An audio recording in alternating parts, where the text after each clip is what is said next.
Bom dia! Sábado de férias, está no ar o programa da PIBJF, uma igreja semelhante a Jesus. Só tu pode salvar-nos, misericórdia tens, com teu amor e da luz, salvar-nos traz, oh vem.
As imagens que você acabou de assistir são de alguns trechos da cantata de Natal da PIBJF e a dança de Ruth, encenada pelo Ministério Shekinah. Falando sobre o tema de missões estaduais, o pastor Aloysio Penido afirma que este é um tempo de desafios. E para cumprir o propósito de Deus nesta geração, é preciso ter uma mente contextualizada, o que implica em buscar novas estratégias para anunciar as boas novas de Jesus. Estratégias que se adequem a este tempo.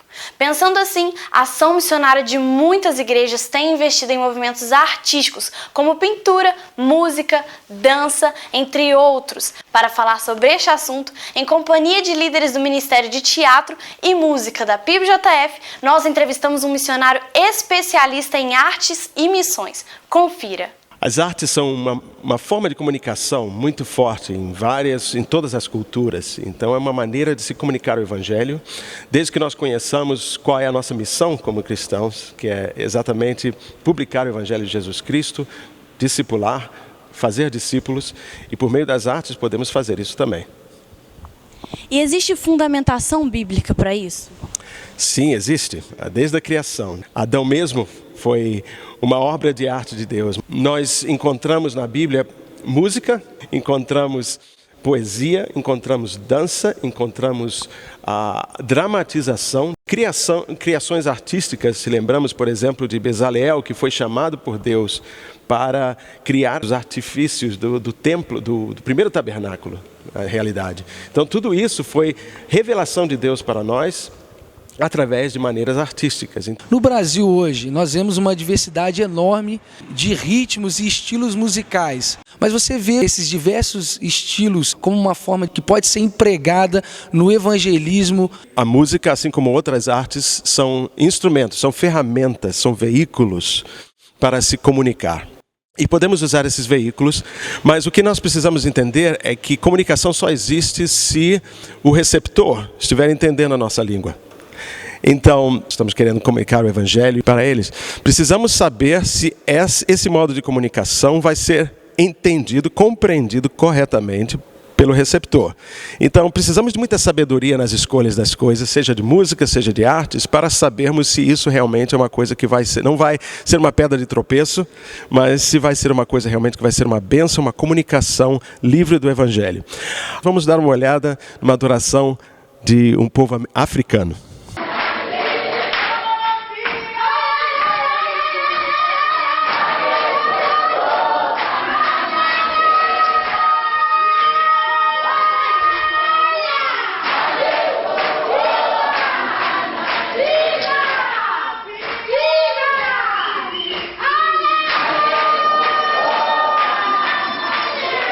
Nossa maneira de receber esse tipo de música já tem consigo certos significados. Cada cultura tem é condicionada, vamos dizer, a perceber, sentir certas coisas. A música e as artes, em total, não são uma linguagem universal. Falar por meio da música, comunicar por meio da música, por meio das artes, isso é uma coisa universal. Mas a linguagem específica de cada cultura pode ser, e muitas vezes é muito diferente. Então, aqui vemos uma maneira de se adorar a Deus, uma maneira completamente diferente da outra, né? Ellen, você que trabalha com teatro, eu quero te mostrar aqui então uma encenação da crucificação de Jesus Cristo de uma maneira indiana, não indígena, mas da Índia.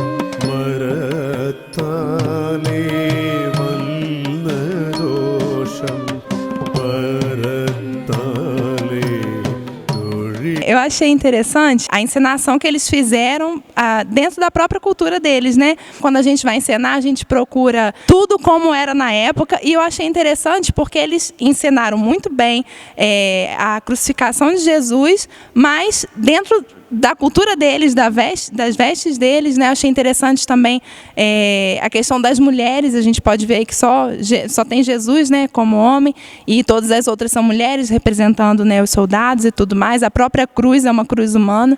Achei muito interessante.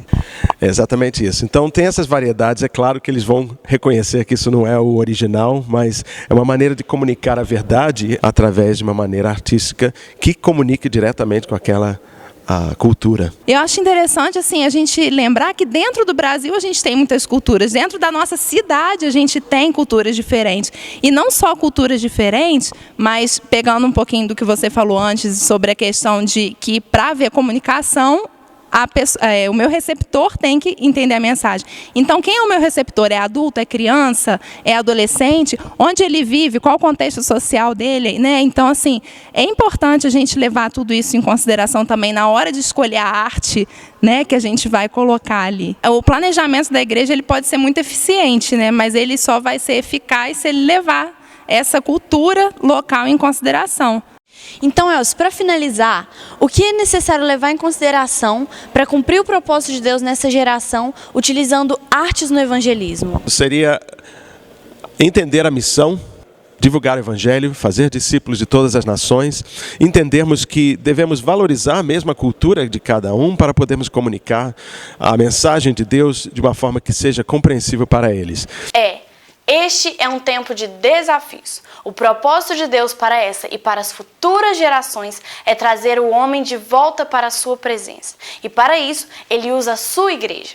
O papel da igreja é ganhar gente. As estratégias podem ser contextualizadas, mas é preciso que haja um avivamento. Este tema tem sido abordado pelo pastor Aloísio Penido em uma série de mensagens sobre o final dos tempos. Fique atento, é hora da palavra de Deus. Nós estamos falando sobre o aparecimento do anticristo.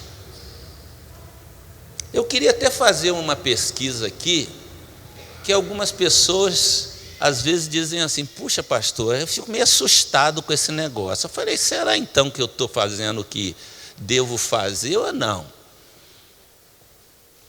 Porque, na verdade, a ideia não é assustar, a ideia é preparar, alertar, porque nós precisamos de um avivamento espiritual, e eu creio que o avivamento espiritual só vai acontecer quando nós estivermos conscientes de que Jesus está voltando e precisamos buscar do seu Espírito. Nós estamos falando sobre esse assunto, foi desde o início daquela novela Babilônia. Vocês se lembram? Aí eu disse, essa novela serviu para uma coisa, para me alertar, que a igreja está meio adormecida. A igreja está se esquecendo de um tema fundamental, a volta de Cristo. E a igreja existe para salvar a gente e para aguardar a volta de Jesus Cristo. A igreja tem que estar nessa expectativa. Por quê? Porque Jesus pode voltar a qualquer momento, como a própria Bíblia diz. Isso não tem que servir de pavor para ninguém, de medo para ninguém, porque você já sabe disso. Mas de alerta. De alerta. Crente gosta de uma adrenalina, adrenalina cristã, adrenalina evangélica, não é? Cuidado que você vai perder a salvação, Jesus vem, você fica. Cuidado com o aparecimento do chip, agora que a besta está aí mesmo. Cuidado com um monte de coisa aí. O crente vive naquela pressão. E esse não é o objetivo. Até porque quem tem Jesus já está livre de toda e qualquer pressão. Você já está livre. Tem que ter medo de nada. Tem que ter medo de nada. Mas você anda de carro por aí afora, você vê um sinal amarelo, um verde, um vermelho. O amarelo é um alerta. Então nós estamos fazendo alertas, porque o vermelho vai chegar. E nós falamos na semana passada sobre o capítulo 7 de Daniel. E eu gostaria que você abrisse a sua Bíblia hoje em Daniel capítulo 8. Vamos deixar a Bíblia falar para a gente. São textos complicados porque são textos apocalípticos. Daniel, Ezequiel, Apocalipse. Mas é importante que a gente tenha um conhecimento, até porque algumas seitas fazem uma distorção muito grande sobre esses textos bíblicos e nós às vezes não abordamos sobre eles. Então veja o que diz a palavra do Senhor. O aparecimento do anticristo. Daniel capítulo 8. No terceiro ano do reinado do rei Belsazar, eu, Daniel, tive outra visão. Na minha visão, me vi na cidade de Suzã, na província de Elaô. Na visão, eu estava junto do canal ou do rio Ulai. Olhei para cima e diante de mim, junto ao canal, estava um carneiro. Seus 2 chifres eram compridos, um mais que o outro, mas o mais comprido cresceu depois do outro. Se o cristão não tem conhecimento bíblico, ele lê esse texto e entende o quê? Absolutamente nada. Mas esse texto tem uma mensagem. Daniel, vocês sabem que ele foi cativo para a Babilônia no século VI a.C. A Babilônia invadiu Israel, destruiu o templo, destruiu a cidade, as cidades eram fortificadas com muros, mas tudo foi destruído. E Daniel, dentre muitos outros, foram levados cativos. Daniel era um homem que vivia uma vida simples no cativeiro. mas ele tinha a unção do Senhor. E Deus então se manifestou a ele através de visões e sonhos. Ele desvendou inclusive sonhos de Nabucodonosor, como nós vamos pregar aqui, com base no capítulo 6, um sonho tremendo que Nabucodonosor teve. E Deus falou com ele muitas coisas que estavam acontecendo, que iriam acontecer em breve, e coisas que aconteceriam no final dos tempos. Olha bem, isso significa que tem mais ou menos 2.600 anos, Deus deu essa visão para Daniel. E a mensagem de Daniel é compatível com alguns textos de Jesus no capítulo 24 de Mateus, porque Jesus chega a citar Daniel no capítulo 24, verso 15. O Senhor diz: isso é o que foi dito por Daniel, o profeta, a desolação da qual falou Daniel. Mas o capítulo 13 de Apocalipse, que nós falaremos aqui, também é correlato de Daniel, e outros capítulos, 17, 16. Mas é interessante que este capítulo 8 é a confirmação do capítulo 7. Se você observar, é a confirmação do capítulo 7. Ele diz que ele estava à beira do rio Ulai, onde com certeza ele ia para os seus momentos de meditação. Olhei para cima e diante de mim, junto ao canal, estava um carneiro. Seus 2 chifres eram compridos, um mais que o outro, mas o mais comprido cresceu depois do outro. Ele está falando aqui sobre quê? Ele está falando sobre a invasão do Império Medo-Persa. A invasão do Império Medo-Persa que dominou a Babilônia. E quem são esses 2 chifres? Esses 2 chifres são Ciro e Dario. Os 2 impérios se uniram, os medos e os persas. Daí Império Medo-Persa. Eles se uniram. E nós já explicamos, já expusemos que Ciro era mais importante, mas Dario era seu parente mais velho. Por esta razão ele assumiu o império por um tempo. Mas olha o que o texto diz e deixa claro, porque mais na frente o próprio texto vai explicar o que eu estou dizendo para você. Olhei para cima, de diante de mim, junto ao canal, estava um carneiro. Lá ele compara o Império Medo-Persa com o quê? No capítulo 7. Com um urso. Se você está bem lembrado. Ele compara com o urso. A Babilônia como um leão que tinha asas e as asas foram tiradas.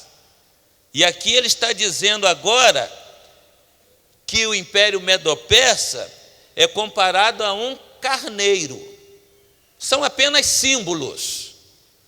Seus 2 chifres, seus 2 líderes eram poderosos, eram compridos. Um mais que o outro, mas o mais comprido, Ciro, cresceu depois do outro. Por quê? Porque Dario perdeu o poder e Ciro assumiu o poder e se agigantou. Observei o carneiro enquanto ele avançava para o oeste, para o norte e para o sul. O que ele está dizendo? Observei que o Império Medo-Persa estava crescendo, se expandindo, avançando. Nenhum animal conseguia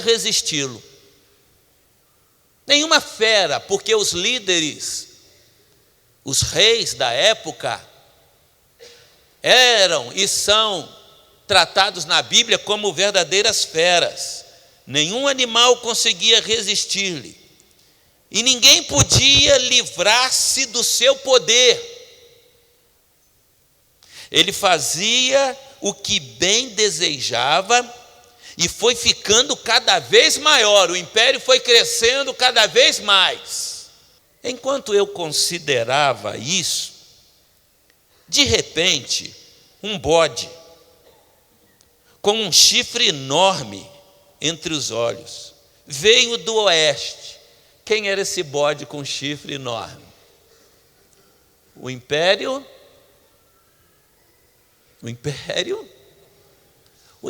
grego. Lembram-se dos grandes impérios que já dominaram o mundo que eu mencionei aqui? Quais foram esses impérios? Dentre muitos outros, mas os grandes impérios babilônicos, Medo-Persa, o império grego e o império romano. São os mesmos retratados no capítulo 6 sobre a estátua. Só que aqui ele compara o império Medo-Persa, o império grego, a um bode. No capítulo 7, o império grego é comparado a um leopardo de asas, que corria velozmente, e você vai observar que tem tudo a ver com o que aqui está registrado. Enquanto eu considerava isso, verso 5, de repente um bode, tem nada a ver com maçonaria, não tem nada a ver com bode na macumba, não tem nada a ver com isso, é um símbolo, com um chifre enorme entre os olhos, veio do oeste, percorrendo toda a extensão da terra, sem encostar no chão, velocidade enorme. Vocês sabem que o Império Grego dominou o mundo em pouco tempo. E esse bode, com um chifre na testa, poder, era uma referência a Alexandre o Grande, que dominou o mundo de então, com 20 anos de idade até os 33 anos de idade, portanto, por 13 anos. E por que ele fez isso? Não apenas com o poder humano, mas com o poder de Satanás, que o ajudou nas suas conquistas. Verso 6. Ele veio na direção do carneiro, de 2 chifres, que eu tinha visto ao lado do canal, e avançou contra ele com grande fúria. Ou seja, o Império Medo-Persa, sob o comando de Alexandre o Grande, veio contra o Império Grego, sob o domínio de Alexandre o Grande, veio contra o Império Medo-Persa e o destruiu. Verso 7. Eu o vi atacar furiosamente o carneiro, atingi-lo e quebrar os seus 2 chifres. 2 chifres, referência ao Império Medo-Persa. O carneiro não teve forças para resistir a ele, resistir ao bode. O bode o derrubou no chão e o pisoteou, e ninguém foi capaz de livrar o carneiro do seu poder. Poder do Império Grego. O bode tornou-se muito grande, mas no auge da sua força, o seu grande chifre foi quebrado, e em seu lugar cresceram 4 chifres enormes, na direção dos 4 ventos da terra. Quando a gente lê esses textos apocalípticos, as pessoas ficam, não é, em parafusos. O que é isso? Chifre para lá, chifre para cá. Mas na linguagem simbólica, e estudando a história, Você entende com facilidade isto. Por quê? Ele está dizendo que o bode, com um grande chifre, de repente teve o seu chifre tirado. O chifre, como já falamos, uma referência a Alexandre o Grande, que morreu ainda jovem. Então o chifre foi quebrado. Ficou o Império Grego agora sem o seu grande líder. Aí surgiram quantos chifres? 4 chifres. E qual a referência a esses 4 chifres? Os 4 generais de Alexandre o Grande, que tinha 4 generais poderosíssimos. Eles então assumiram. E eu poderia, não é, trazer inclusive os detalhes do nome dos generais, mas se torna desnecessário, porque o importante aqui é apenas te dar uma visão do que está acontecendo, porque tudo isso tem como finalidade mostrar para você como que o anticristo vem se formando, através de impérios dominantes, de ditadores, de homens poderosos que querem ter todo o domínio. É isso que Daniel está dizendo, e ele vai entrar nisto. Continuando no verso 9.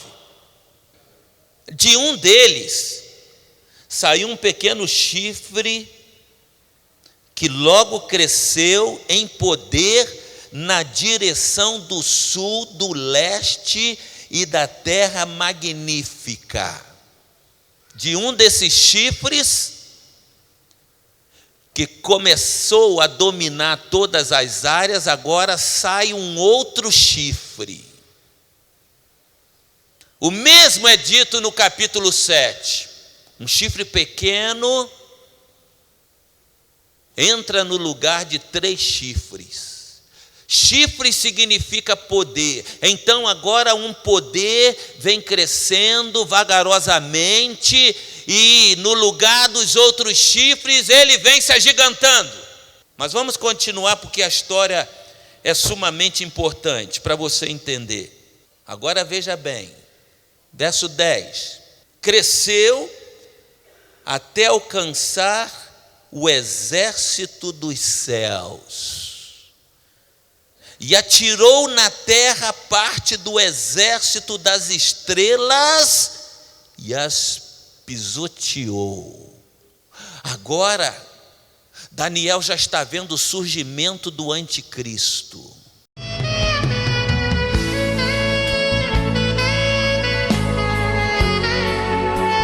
A conclusão dessa mensagem você acompanha no próximo sábado.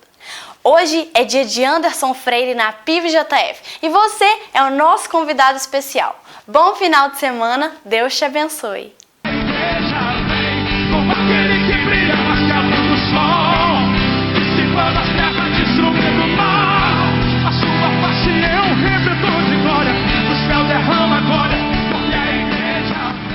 É isso aí. Juiz de Fora, no espaço da Primeira Igreja Batista. Deus te abençoe. Espero você lá. Minha identidade é servo do Senhor, sendo quem eu sou, fiel adorador. Minha morte vai nos separar, Senhor. Você é raridade, você é raridade. Você é o espelho que reflete a imagem do Senhor.